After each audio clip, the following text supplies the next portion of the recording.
The cold steel rails stretched endlessly into the distance, bathed in the pale orange glow of a dying sun.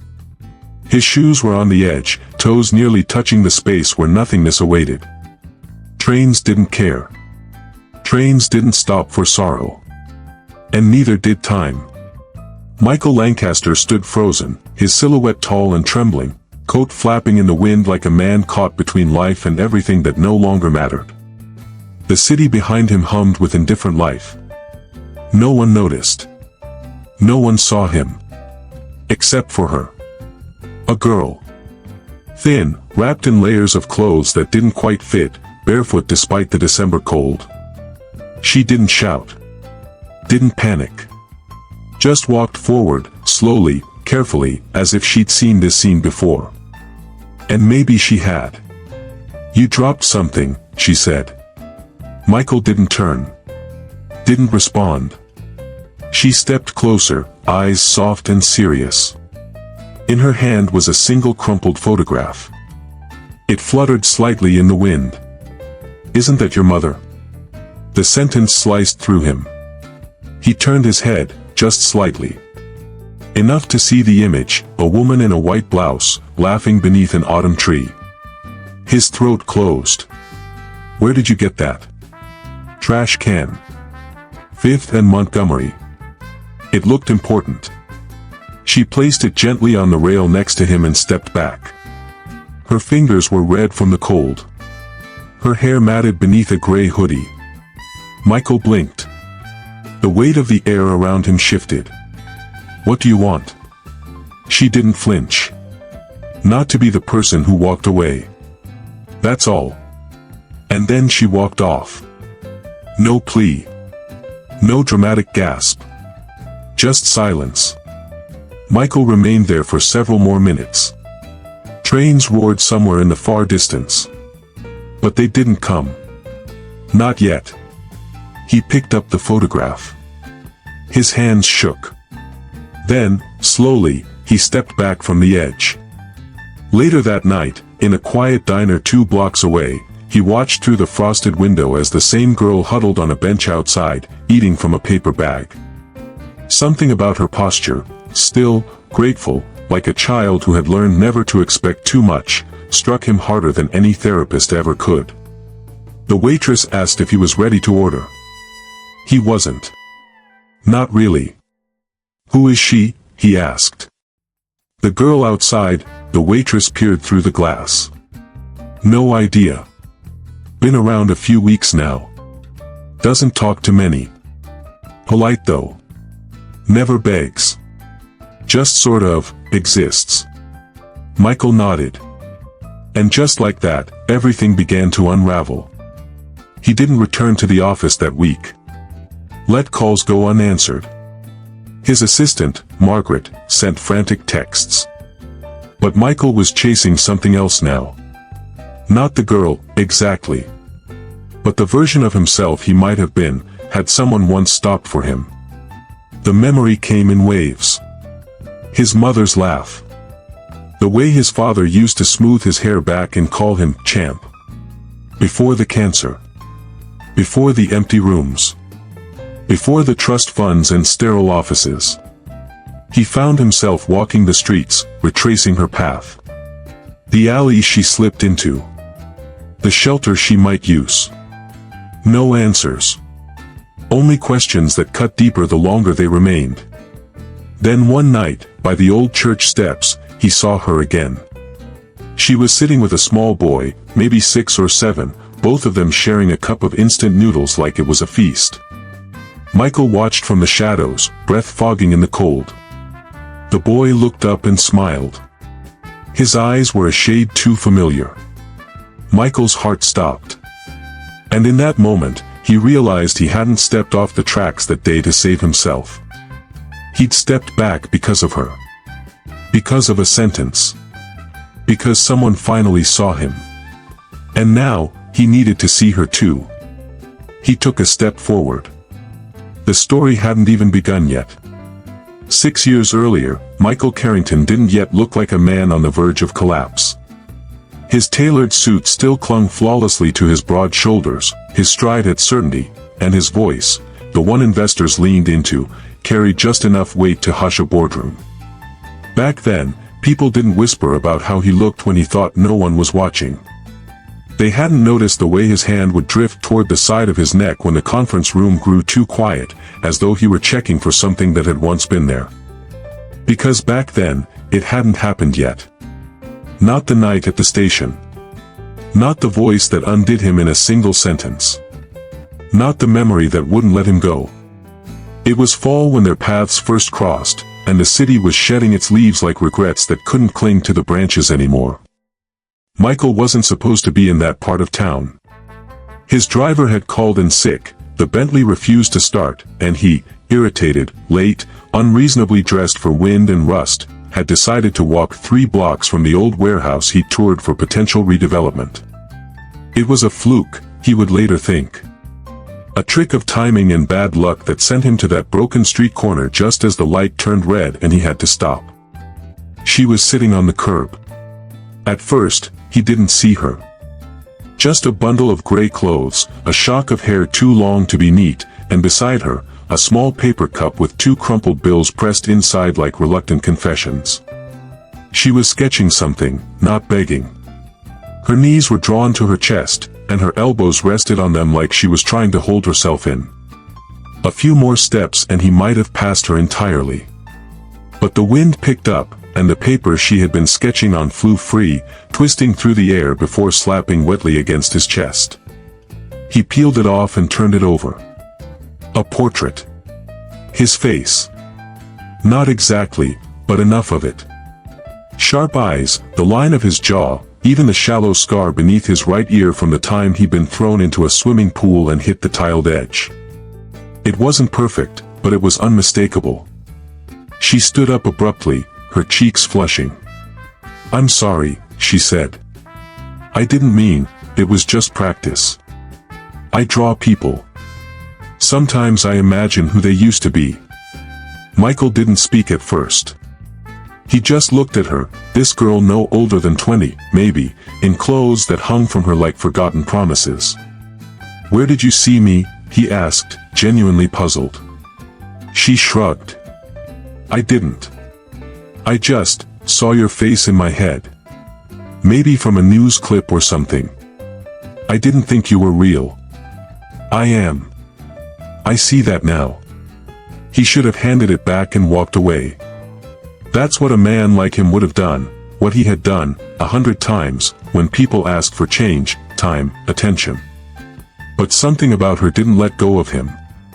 Maybe it was the way she stood her ground, unafraid of looking ridiculous. Maybe it was the sketch itself, or maybe the voice, gentle, clear, with the ache of someone used to being unheard. He gave the drawing back. "What's your name?" "Evelyn," she said, gripping her fingers like they might vanish if she let them go. "You don't have to remember that." "But I will," he said, surprising himself. That day ended in a way most stories don't bother telling. No miracles. No sudden job offer or grand gesture. He walked away. She sat down again. The sketch was folded and tucked into her pocket like it didn't matter. But it did. To him. He found himself passing that street corner again the next day. And the next. Sometimes she was there, sometimes not. One time he brought coffee, and she laughed, saying, "Is this pity or habit?" He said, "I'm not sure," and they both let that be enough. Then came the night he brought her a sketch pad. Just a cheap one. Spiral bound, clean pages, a pencil clipped to the cover. "It's for the people you haven't seen yet," he told her. Evelyn didn't thank him. She looked down at it like it was made of fire, then looked back up. "People don't give me things without expecting something. I don't want anything." "Then you're either lying or lonely." Michael didn't answer. That silence, in itself, said more than he intended. They met like that for 2 weeks. Always in passing. Always on the corner of Franklin and 12th. He never asked where she slept, or why she didn't go home, if she had one. She never asked what he did for a living. Maybe she didn't care. Maybe she knew. But in those brief moments, he remembered what it was like to feel human again. Not admired. Not envied. Just seen. One evening, the rain came. Not the cinematic kind, just cold and endless. He found her beneath the awning of a closed pawn shop, shivering in a coat too thin for memory. He took off his jacket and gave it to her without speaking. She didn't thank him. She looked up and said, "You're not used to giving away anything, are you?" He shook his head. "Not like this." She looked at the jacket, then at him. "Then maybe I should be the one giving something." She reached into her pocket and handed him a page from the sketchpad he had given her. Another portrait. But this one, it wasn't just him. It was him laughing. Smiling. His eyes weren't hollow. "I don't remember looking like this," he said, voice rough. "Then maybe it's time you start becoming him." He didn't respond. The rain thickened, drowning everything in gray. She stood there, watching him, the paper between them wilting under the weight of water and something more fragile than either dared to name. When he looked up again, she was gone. And she didn't come back the next day. Or the next week. And yet, he did. Every day. Same time. Same place. Waiting. Because something in that moment, something in the way her eyes softened when she said, "Then maybe it's time you start becoming him," had embedded itself in him like a hook in the heart. He carried that sketch in his wallet, folded and fading, for 6 years. Until the day he stood on the edge of the tracks, in the coldest winter the city had known in decades. And heard her voice again. She hadn't meant to see him again. Not like this. Not in a station soaked in flickering lights and shadows, not with wind howling through broken vents, and not with a cold steel track stretching beneath his shoes like the edge of a promise he no longer believed in. Evelyn stood behind the pillar, heart pounding so loud it muffled the announcements echoing off the tile walls. Her fingers clutched the strap of her worn canvas bag, and inside it, the same sketchbook he had once given her, pages now weathered, creased, and inked with the ghosts of people who didn't stay. Michael was still there, unmoving, staring down at the edge. His hands were shoved deep into his coat pockets, his shoulders squared in that way people do when they're pretending not to be afraid. He looked older than she remembered, tired, thinner, like life had worn him down one unspoken regret at a time. And yet, under the harsh fluorescent light, he was unmistakably him. The same man who once handed her coffee with awkward grace, who listened without trying to fix, who had looked at her sketches like they were real. She shouldn't have followed him. But something about the way he walked out of that cafe 2 days ago, slow, hollow, like he'd left more than just his briefcase behind, told her everything she needed to know. She recognized that walk. She'd done it herself once, years ago, when the world went quiet after her mother died and no one asked if she was okay. She had been drawing in the back corner, just trying to finish a piece before the light changed, when she saw him pass the window. Something in her gut twisted. A pull. Not the kind you ignore. So she followed. And now she was here. The air buzzed with static and the faint hum of a train approaching from somewhere deep in the tunnels. She took a step forward. Another. Every nerve in her body screamed to stop, but she didn't. Evelyn moved until she was just behind him, just close enough to see the shiver in his shoulders, the tension in his jaw. She opened her mouth, but her voice caught. The words she'd rehearsed, the plea she wanted to give, they scattered like paper in the wind. He was so close. So far. And then she whispered. "You don't have to become the man you were when you gave me that sketchbook. Just, don't become the man I saw in your eyes tonight." Michael froze. The sentence hung in the air, softer than a scream, louder than silence. He turned, slowly, as if afraid the voice had only been in his head. When his eyes met hers, they didn't widen. They didn't flinch. They just softened. The kind of soft that happens when memory crashes into reality and doesn't know which to believe. "Evelyn," he breathed, as though speaking her name might cause the whole world to slip. She nodded. Yeah. I guess I'm real this time. The wind from the approaching train pushed through the tunnel, brushing her hair across her face. He looked at her like he was trying to rebuild her from every memory he thought he'd forgotten. How long have you? Long enough, she said, stepping closer, her boots scraping the concrete. Long enough to know you weren't going to jump. Not really. You were just hoping someone would stop you before you had to make the choice. Michael blinked, his throat tightening. And you did? She swallowed, heart cracking open like a dried leaf. I tried. He stepped back from the edge, hands emerging slowly from his coat pockets. You don't understand. Then explain it to me. It's been 6 years, Evelyn, he said, his voice breaking like thin glass. 6 years of noise and silence, of success that means nothing, of waking up and wondering if I ever mattered. I built towers, companies, empires, and I lost myself in all of it. And then I found a sketch. In an old drawer. Of a man I didn't recognize. He was smiling. She knew the one. I didn't draw him for who you were, she said quietly. I drew him for who you could be. Michael exhaled slowly, the weight of everything pressing down on him. I thought I imagined you. You did, she replied. But that doesn't mean I wasn't real. They stood there as the train arrived, its doors hissing open. Passengers moved past them in a blur of coats and murmured apologies, but neither of them moved. The moment was too fragile. Too sacred. A cathedral built of missed chances and near endings. When the train departed, they were alone again. She looked at him and said, I still have the sketchbook. That made something flicker behind his eyes. Not hope. Not yet. But maybe the possibility of it. I still have the picture. They didn't hug. Didn't cry.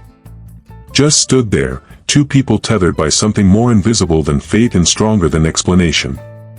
Then Evelyn reached into her bag and handed him a folded page. Before you go back to pretending the world doesn't need you, she said, look at this. He took it slowly, his fingers trembling. It was a new sketch. Of him. But this time, he was holding the hand of a little boy. Michael didn't sleep that night.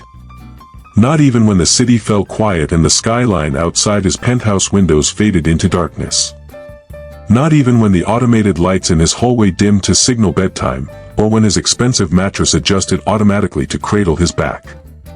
He just sat at the edge of the bed, staring at the folded sketch Evelyn had given him. The paper had creases, corners soft and smudged with graphite. But the lines, those lines were alive. In the drawing, he wasn't in a suit. He wasn't holding a phone or a briefcase or standing beside glass towers that reached toward the sky. He was crouched low, smiling, hand extended toward a boy who mirrored his posture, his smile, even the tilt of his head. They were surrounded by trees.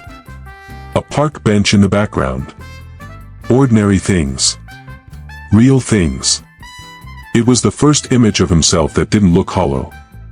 Michael traced the child's face with his eyes. Every detail had intention. The curls falling over his forehead. The tiny laces on his shoes. And most of all, his eyes. Those unmistakable eyes. Almond-shaped. Wide. Curious. The same eyes that had once looked up at him in a hospital hallway, belonging to a girl with tangled hair and a voice that trembled when she asked for extra blankets. He remembered now. Not everything. Not perfectly. But enough. That rainy night. The power outage. The emergency room short on staff. Evelyn had been there, sketching by lamplight in the waiting area. She was helping an elderly woman fill out forms. He had offered her coffee. She had offered him silence. And somehow, it had been exactly what he needed. They talked about nothing. Then about everything. Then he kissed her before she left and promised he'd call. He didn't. Because the next morning, his assistant handed him a contract worth $30 million and his life shifted again. Back into the machinery. Back into the grind that blurred months into years. And now, 6 years later, that moment had returned to him, not as nostalgia, but as consequence. He turned the sketch over. A note was scribbled on the back in Evelyn's handwriting. His name is Theo. He's 5. He likes dinosaurs and hates cucumbers. He hums in his sleep. Michael's breath caught in his throat. Theo. 5. That meant the timeline wasn't just poetic. It was real. So real it shook him. So real it made his hands curl into fists. Not in anger, but in mourning. For the birthdays missed. For the questions never answered. For the lullabies never sung. He didn't call his driver. He didn't put on a tie. He didn't even grab an umbrella. Michael walked out into the rain barefoot, keys in hand, sketch in his pocket, and guilt wrapped around his shoulders like a second skin. The address she'd scribbled below the note was in Eastwood. A neighborhood he hadn't set foot in for over a decade. Not since his mother passed. The streets were narrower there. The lights dimmer. The pavement cracked and patched in places. He parked beside a crumbling curb and looked up at the apartment building. 3rd floor. Unit 3B. His legs trembled as he climbed the stairs. Not from exhaustion, but from the weight of what he might find. Or not find. He knocked. No answer. He knocked again. Still silence. And then, just when he considered walking away, the door opened a sliver, secured by a chain from the inside. A small voice peeped through the gap. "Are you the man from the picture?" Michael swallowed hard. "What picture?" "The one Mommy hides in her drawer. The one where you're hugging her." He stared, heart thudding so loud he thought the kid might hear it. "Are you Theo?" The chain slid free. The door opened wider. And there he was. Messy curls. Dinosaur socks. A crayon in one hand. And those eyes, those impossible, undeniable eyes. Theo stared at him for a second, head tilted. Then, without warning, he turned and ran down the hallway. "Mommy," he shouted. "The man from the picture is real." A clatter of footsteps followed. Evelyn appeared in the doorway, barefoot, cheeks flushed, a paint stain on her shirt. When she saw him, she froze. Michael didn't speak. He couldn't. The moment had arrived too suddenly. Too impossibly. "I didn't think you'd come," she whispered. "I didn't think I'd remember," he replied. She exhaled shakily, leaning against the frame. "I wasn't going to tell him. Not ever. Unless you came back on your own. I should have come back sooner." She looked at him, long and hard. "But you didn't." He nodded. "I know." A beat passed between them. Not silence. Something deeper. A mutual acknowledgement of the years lost and the choices that had carved them. "I'm not asking for anything," Evelyn said. "Not money. Not time. I just needed you to know." "I'm not here to ask for forgiveness," Michael said softly. "I'm here to earn it." Theo peeked around the corner again. This time, his eyes weren't cautious. They were curious. Hopeful. He held up his crayon. "Do you want to help me draw a rocket ship?" Michael lowered to one knee. And for the first time in what felt like his entire life, he smiled without trying. "I'd love to." Evelyn watched them. Watched as her son took the man's hand like he'd been waiting his whole life to do so. Watched as crayons scattered across the floor and Michael laughed, a real, unguarded laugh that sounded like it belonged to someone lighter, someone newer. She didn't cry. Not then.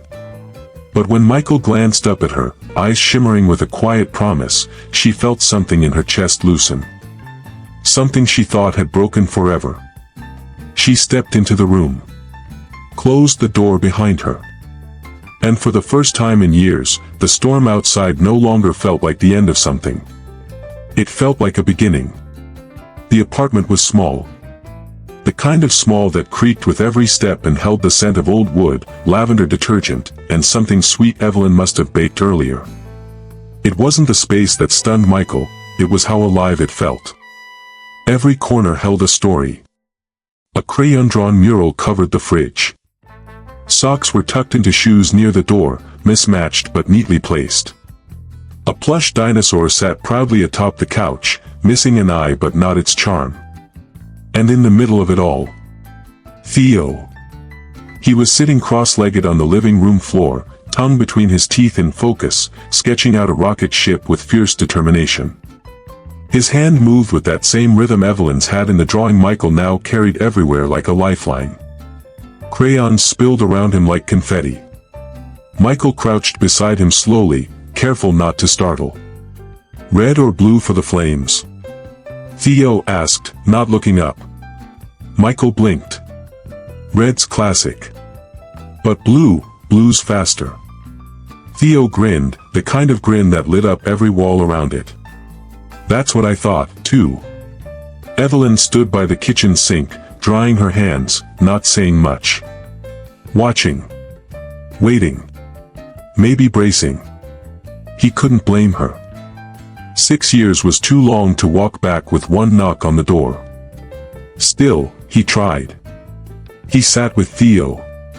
Asked about school, about his favorite books, his least favorite vegetables, cucumbers, predictably, and how many dinosaurs he could name in under a minute.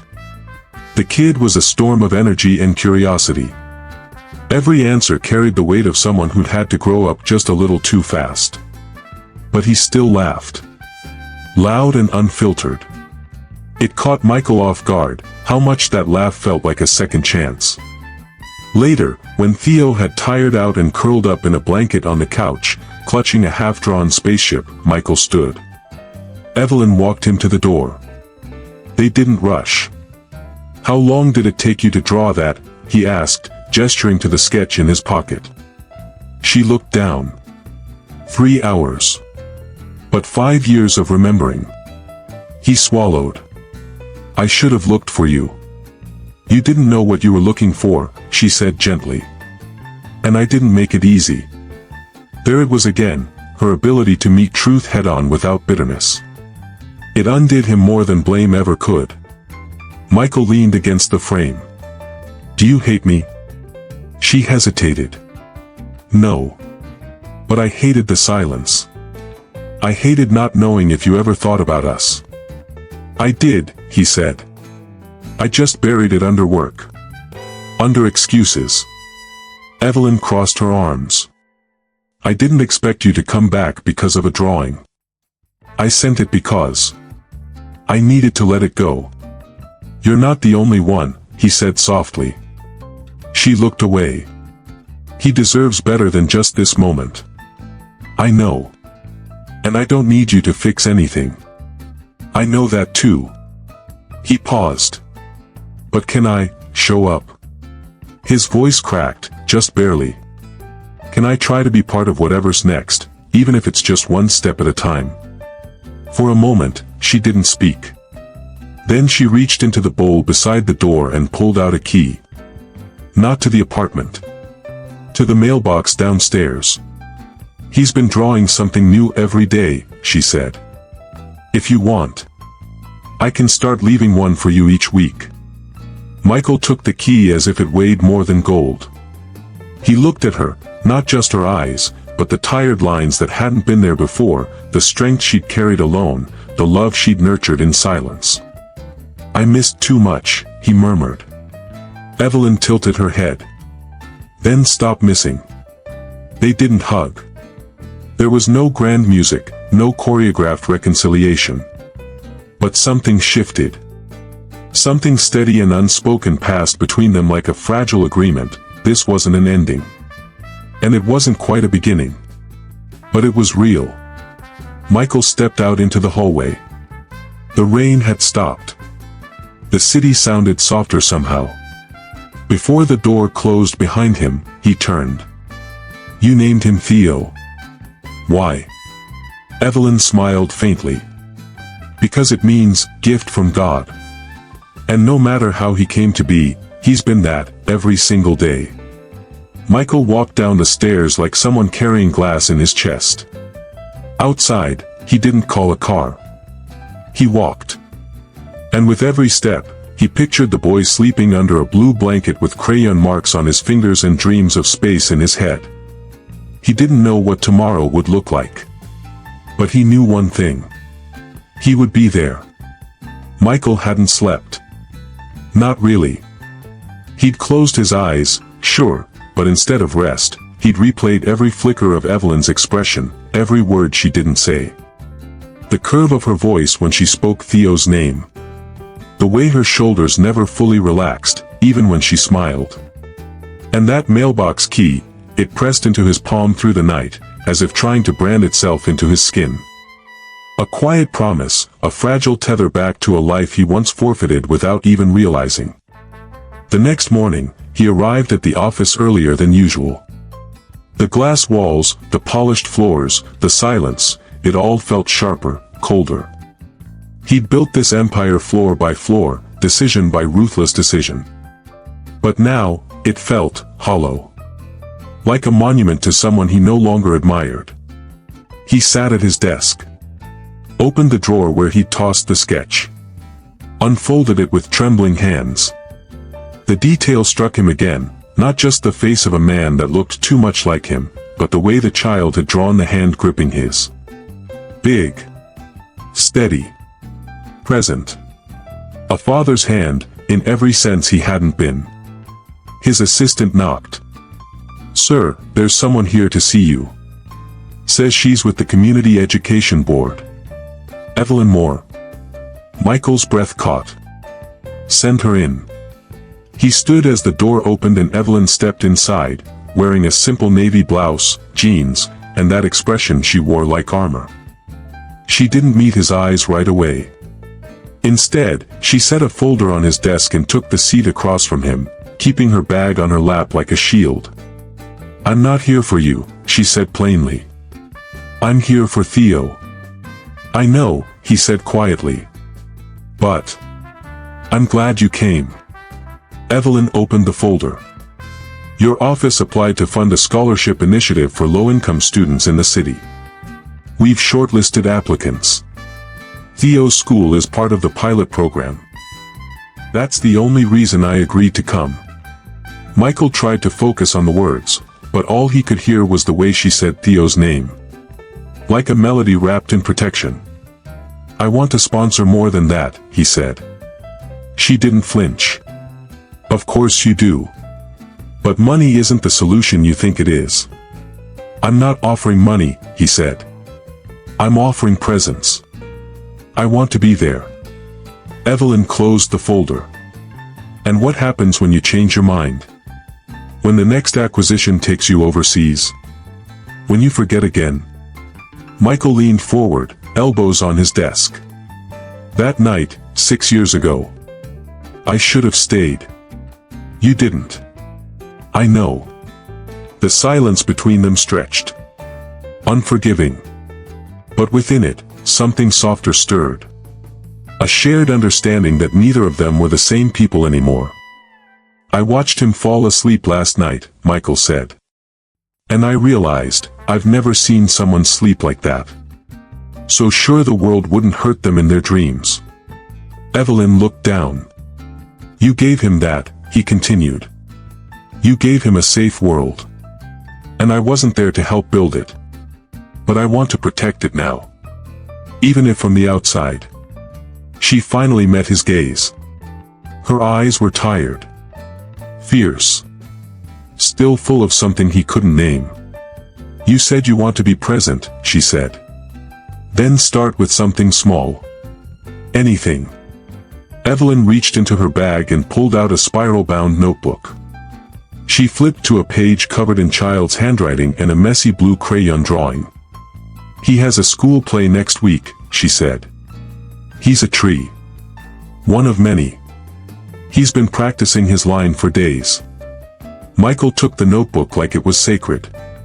I'll be there, he said.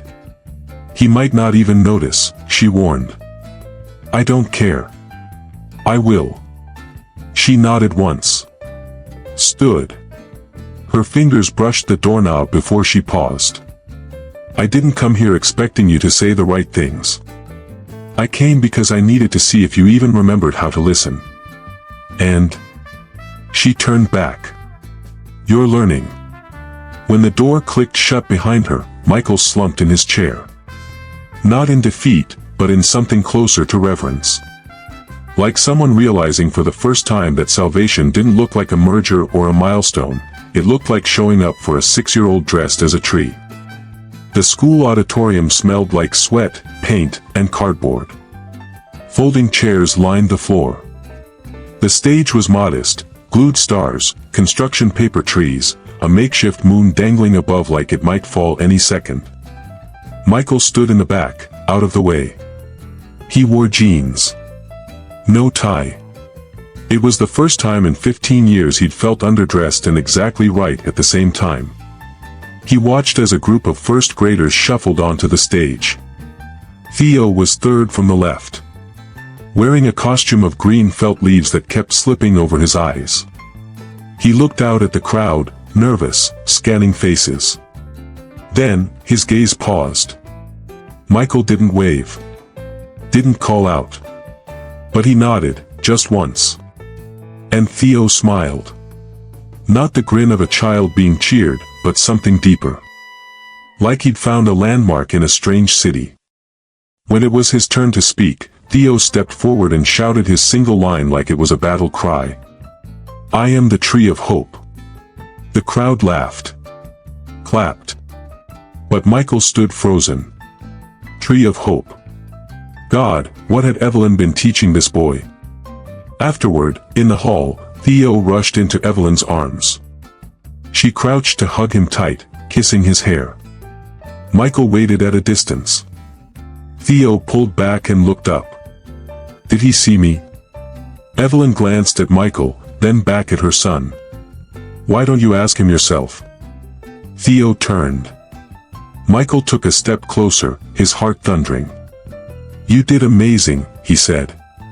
Theo shuffled. I messed up the second word. No, Michael said, voice thick. You nailed it. Theo stared at him. You really think so? Michael crouched. I think you were the best tree I've ever seen. There was a pause. Then, Theo leaned forward, briefly, awkwardly, and hugged him. It wasn't tight. It wasn't long. But it was everything. When Theo pulled back, he asked the question Michael hadn't dared to hope for. Will you come again? Michael looked at Evelyn. Her expression gave nothing away. But her silence didn't stop him. I'll come, he promised. Even if I'm just a rock next time. Especially then. Theo grinned. Evelyn said nothing. But as they walked away, Theo holding her hand, and her glancing back only once, Michael knew he'd just taken the first real step in years.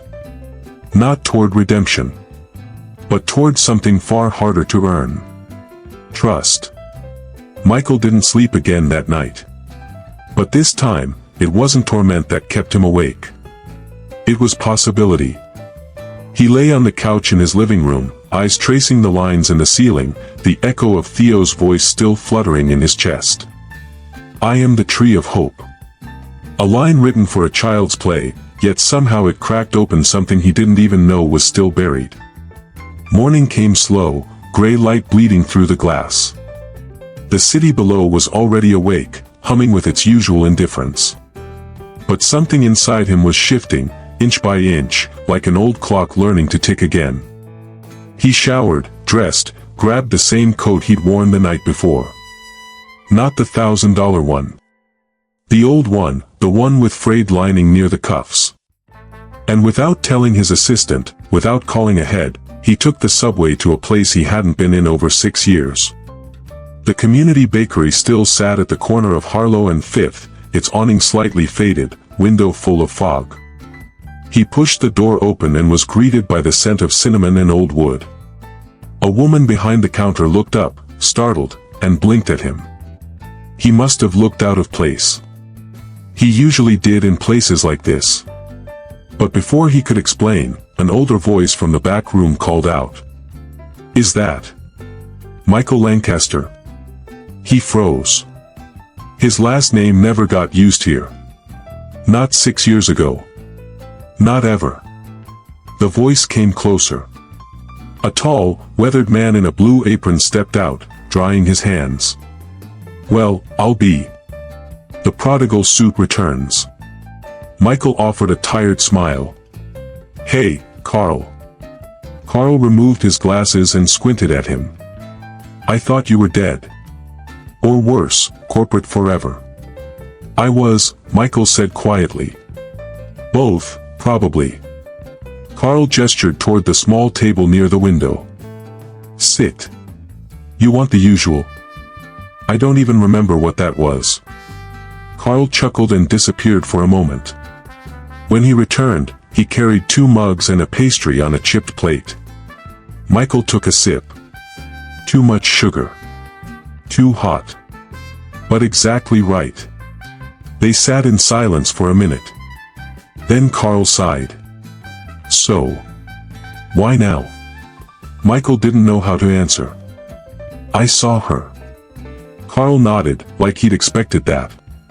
"She came in here once a week for 3 years. Bought the same thing every time. Blueberry muffin. Asked if we had any more flyers about the community board. You know what she never asked about?" He looked Michael straight in the eye. "You." Michael swallowed hard. "She never used your name," Carl continued. "Never said a word about what happened. But you could see it. Every damn week, in the way she looked at that table near the heater. Where you two used to sit. Where she sat alone, once." "I was an idiot," Michael said. "Yeah," Carl said simply. "But idiots can still change." Michael reached into his coat pocket and pulled out the sketch Theo had drawn. "This is him." Carl studied it with a tenderness that made Michael ache. "He's got her eyes." Michael nodded. "And my jaw." They were quiet again. The kind of silence that wrapped around you like a blanket you didn't deserve. "Do you know where they're staying?" Michael asked. Carl shook his head. "They moved around. After her mom passed, she needed cheaper rent. Said she might head west.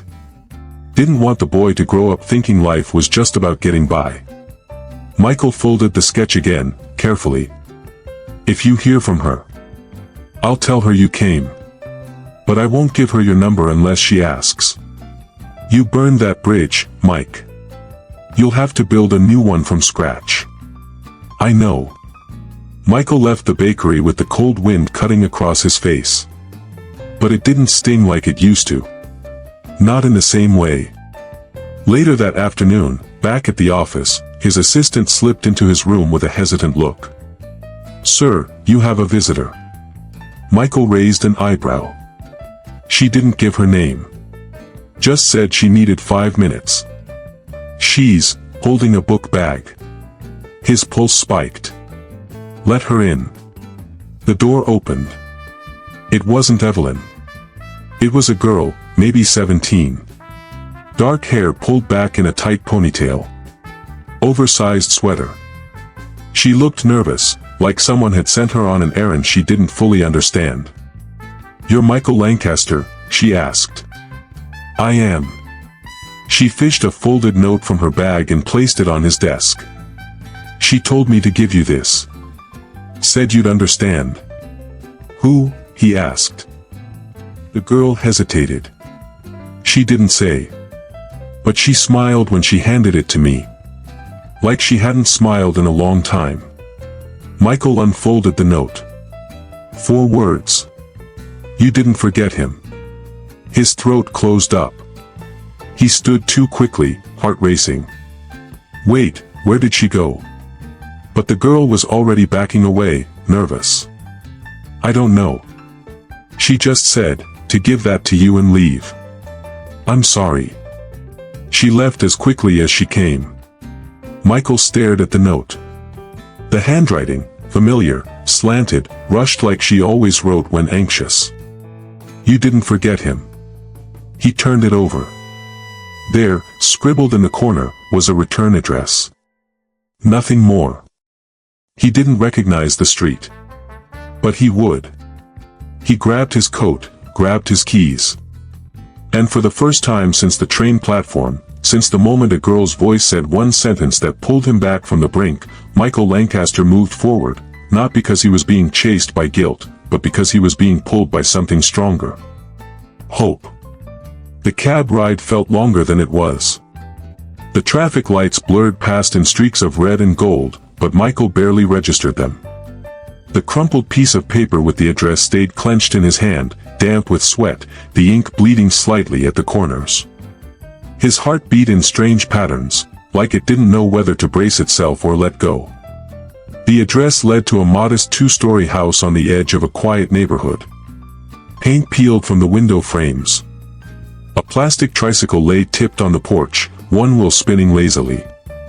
He stepped out slowly, shoes crunching against gravel, eyes scanning every corner for her silhouette. For any sign of the boy. But the house stayed still, holding its breath like he was. He stood there, unsure of whether to knock or run. But before he could decide, the door opened. She was there. Evelyn. Holding a bag of groceries, a small band-aid on her wrist, hair tied back the way it used to be when she worked double shifts. She didn't look surprised to see him. Only tired. As if part of her had been expecting this, dreading it and needing it at the same time. They locked eyes. And for a moment, neither of them said a word. The weight of 6 years pressed between them like fog. Thick, heavy, impossible to breathe through. He swallowed hard. I got your note. She nodded once, setting the bag down by her feet. I figured you would. I didn't know, he said, voice barely more than a whisper. I swear to God, Evelyn, I didn't remember. Not at first. I know, she said quietly. That's why I didn't come to you.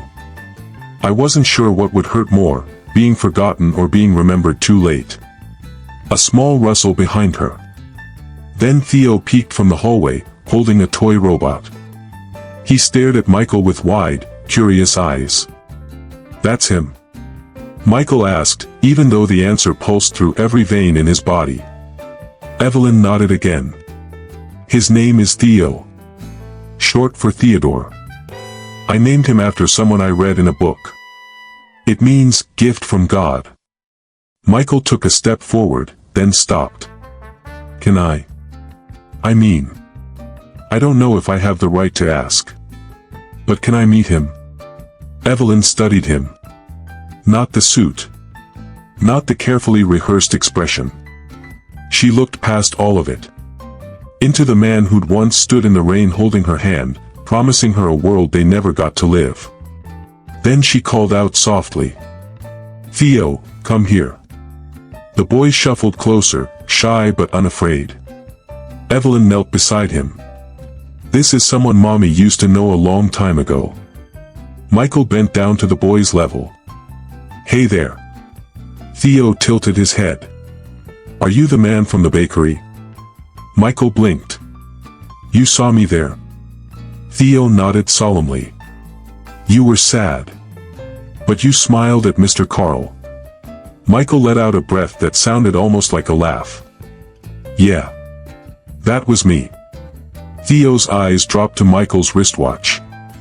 Is that the kind that makes beeping noises when you run too fast? Michael looked down. It used to. Now I think it just ticks. Theo touched it gently. I like ticking.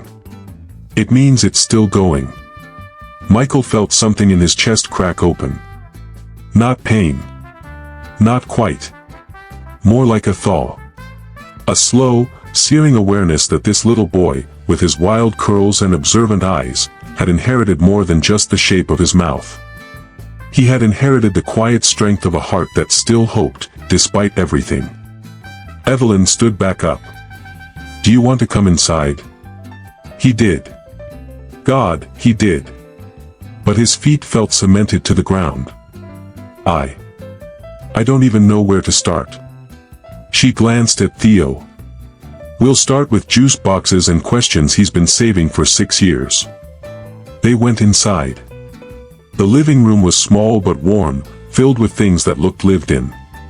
Crayons on the floor. A picture of a sun drawn with uneven lines taped to the wall. A mug that said, "Best almost teacher ever." He took a seat on the couch, and Theo sat beside him like it was the most natural thing in the world. Evelyn brought him water, sat across from them. "I'm sorry I left," he said finally. "Not just the bakery. Everything. I should have stayed." "You didn't leave because you didn't care," she said. "You left because you were broken. And I was too scared to wait for you to heal." "I should have found you sooner," he whispered. Evelyn leaned back, arms folded gently across her lap. "Maybe. But if you had, Theo wouldn't be who he is now. I wouldn't be who I am. And maybe you needed to lose yourself before you could ever understand what you had." Michael nodded slowly. "I think I needed to see how empty everything was, without you in it." Theo piped up. "Did you love Mommy?" Michael turned to him, stunned. "Yes. Very much." "Did she love you?" Michael looked at Evelyn. She held his gaze, then turned to Theo. "Yes, baby. I did." "Do you still?"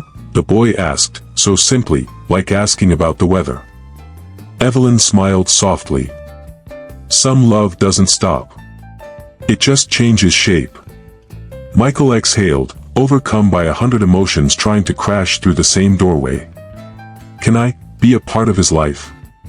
I'm not asking to fix the past. I know I can't. But maybe I can show up now. And keep showing up. For as long as it takes." Evelyn didn't answer right away. Then she rose, walked over to a drawer, and pulled something out. A photo. Old and slightly wrinkled. Of them. On the sidewalk. Laughing. Rain in the background. Her arms around him. His eyes soft, unguarded. "I used to look at this and hate how much I missed you," she said. "Now I just hope Theo gets to laugh like that with someone who stays." Michael stood. "Then let me stay." She didn't cry. Not then. But something in her softened. Theo reached for his hand. "Can you take me to the bakery tomorrow?" the boy asked. Michael nodded. "I'd like that."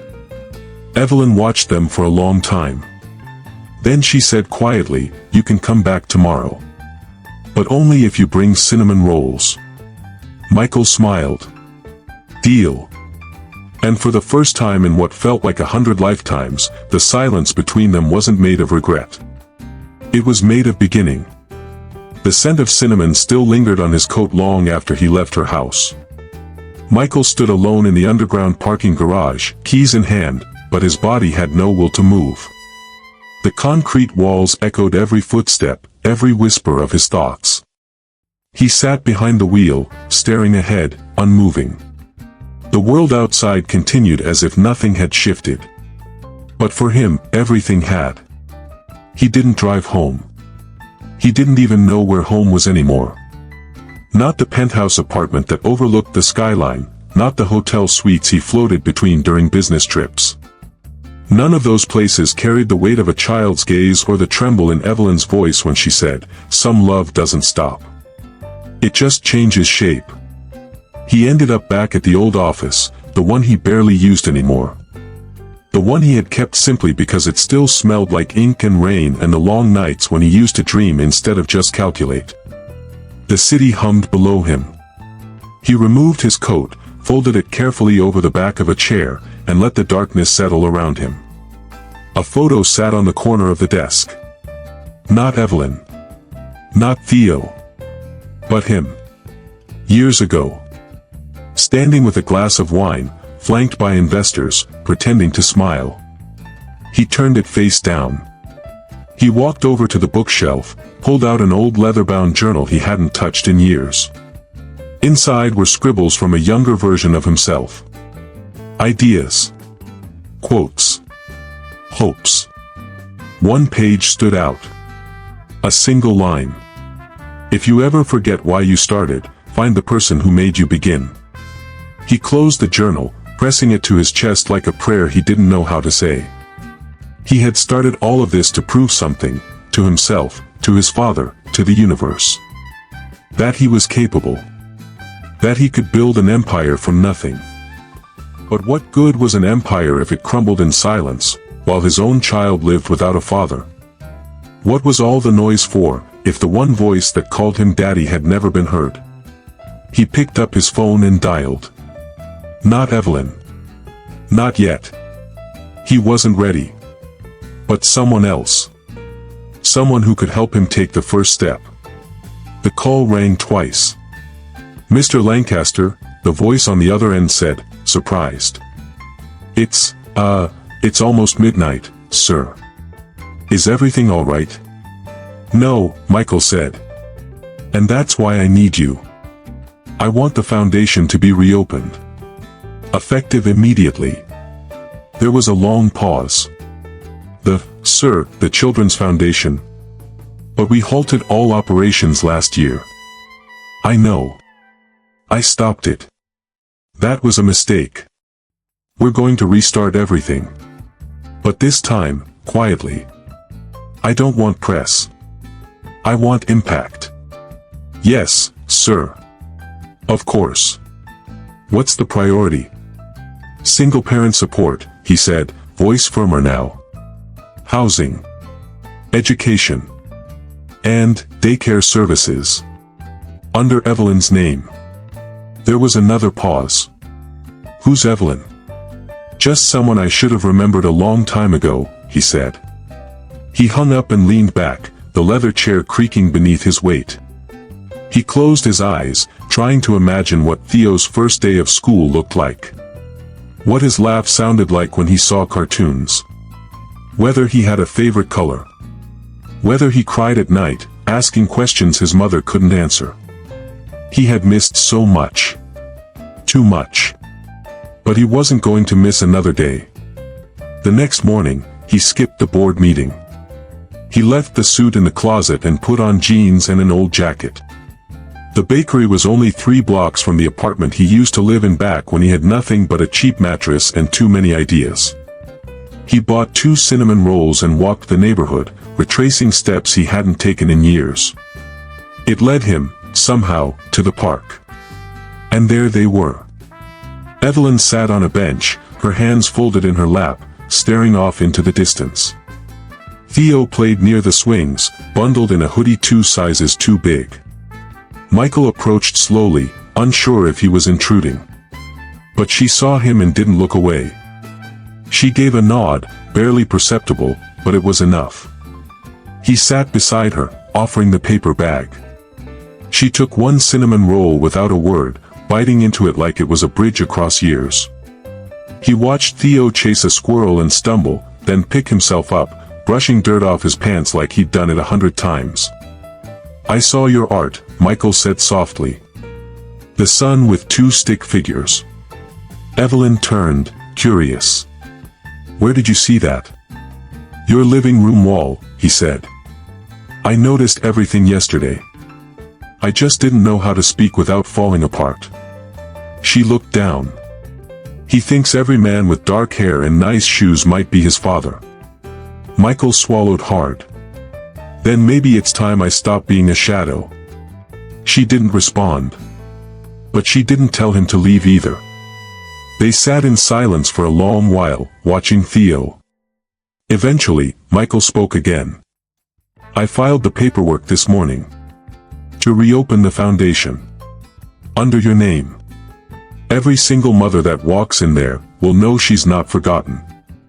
Evelyn's eyes flickered, unsure what to say. Gratitude? Anger? Relief? He turned to her, more vulnerable than ever. I know this doesn't fix anything. I don't expect forgiveness overnight. But I need you to know, I'm not walking away again. Even if I have to wait outside that door forever. I'll wait. Evelyn finally looked at him, really looked. And she saw a man no longer running from the past, but chasing the pieces he left behind. I'm not asking you to fix the past, she said. Just, don't break the future. Michael nodded, eyes glistening. Then I'll build it. One piece at a time. With both of you, if you'll let me. Theo ran toward them, his cheeks flushed from the cold. Mommy. Look. I found a feather. Evelyn smiled and reached for him, pulling him close. Theo turned to Michael. Can you come with us to feed the ducks? Michael hesitated, but Evelyn nodded. Go. He stood, took the boy's hand, and for the first time, felt the warmth of something he thought was long lost. Family. It was early morning when Evelyn sat at the same bench where the story had once begun to fall apart. The sky hadn't quite decided on a color yet, lingering between ash and lavender. Autumn had kissed the edges of the leaves, and a faint breeze carried the scent of cinnamon and wet grass through the air. She held a warm cup of tea in her hands, but her fingers weren't shaking anymore. Theo was drawing again, using a twig on the patch of dirt in front of him. A crude heart. 2 small stick figures inside. He looked up and smiled. Mommy, can he come again today? He asked. Evelyn looked at her son, his eyes filled with so much hope, so much trust. She didn't answer right away. Her gaze wandered across the park. And there he was. Michael stood at a distance. He wasn't dressed like a CEO today. No suit. No tie. Just a sweater with worn edges and jeans that made him look more human than he had in years. He held nothing in his hands. No gifts. No flowers. No gestures. Just himself, and everything he had become since the truth shattered and rebuilt him. He didn't rush over. He waited, eyes quietly asking a question no words could carry. Evelyn turned to Theo. Why don't you go say hi? Theo bolted, running faster than his little legs seemed built for. And when he collided into Michael, the older man didn't stumble. He bent down instantly, arms catching the boy mid-laugh, lifting him in a swing that ended in an embrace. Evelyn stood and walked over, her steps quiet, calm. She didn't say anything at first. Just watched the two of them, the mirror of generations finally touching without breaking. Michael looked up, holding Theo as if he were made of something fragile and sacred. I didn't know if I should come, he said softly. You always knew where we were, she replied. But this time, you chose to come. That makes all the difference. There was no anger in her voice. No accusations. Just time. Time that had taught her grief and growth could live in the same breath. Theo looked at them both, eyes darting between the faces he loved most, not fully understanding what he was witnessing but feeling its weight anyway. Did I do something good? He asked. Michael smiled, kissing the top of his head. You saved me, buddy. You really did. Evelyn's hand moved slightly, brushing against Michael's fingers. The touch wasn't romantic. Not yet. It was something older than that. Something more honest. Like forgiveness whispered through skin. Do you want to walk with us? She asked. He nodded. They strolled along the path, trees arching overhead like a cathedral of light. Birds chirped in patches. The silence between them wasn't awkward anymore. It was full, like breath before a song. Theo skipped ahead, counting rocks and chasing squirrels, oblivious to the gravity behind him. I spent years thinking money could fix anything, Michael said eventually. Turns out it just buys time to hide from the truth. Evelyn looked over. And what is the truth now? That I don't want to miss another bedtime. Another drawing. Another moment where he needs me, and I'm not there. She nodded slowly. He needs a father. Not a visitor. I'm ready to be one. If you'll let me. Evelyn looked at the ground, then back at him. I don't know what we are. What we could be. But I do know. I don't want to carry this alone anymore. Michael stopped walking. Reached into his pocket. Pulled out a folded note. I wrote this 6 years ago. The night I saw you in the rain. I never sent it. I told myself you'd be better off without me. He handed it to her. She unfolded it, fingers trembling just slightly. Evelyn. I don't know your name. I don't know if I'll ever see you again. But tonight, under this rain, you made me feel something I forgot existed. You didn't know who I was. You just saw me. I think that's why it scared me. If I ever matter to you, if we ever meet again, please say one sentence. Just one, remember the tracks. That's all. If I hear it, I'll know you still believe I can change. M. Her breath hitched. She looked at him, stunned. The night we met, he continued. I was going to end it all. I walked toward the tracks because everything felt empty. And then you said one sentence. She whispered it now, voice cracking. You said, what if this moment isn't the end, but the part that saves you? He nodded. And I turned around. She folded the letter and tucked it into her coat pocket. Then let's stop running. He reached out, slowly, letting his hand rest on hers again. This time, she didn't pull away. She squeezed it. Just once. That was enough. Theo turned and ran back to them, arms full of acorns. Let's go home, he shouted. Michael looked to Evelyn, uncertain. She smiled gently. He means all of us. They followed the little boy, walking not behind him but beside. 3 shadows stretching long across the golden pavement. One from a woman who had endured alone. One from a man who had finally arrived.